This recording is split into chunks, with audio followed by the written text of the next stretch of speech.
رب خلقتني فهديتني، وأطعمتني وأسقيتني، ومرضت فأشفيتني، وأخطأت فغفرت لي، وأنت تميتني وتحييني.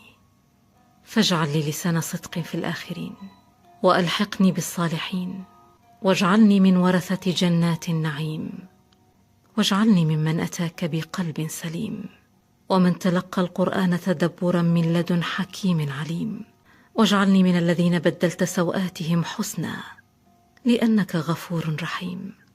وأوزعني أن أشكر نعمتك التي أنعمت علي، وتقبل مني صالح الأعمال، وأدخلني برحمتك في عبادك الصالحين. ربنا ظلمنا أنفسنا فاغفر لنا، ونجنا من القوم الظالمين.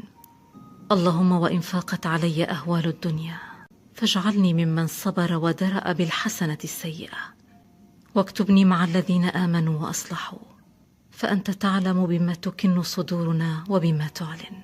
لا إله إلا أنت، لك الحمد في الأولى والآخرة، ولك الحكم، وإليك ترجع الأمور.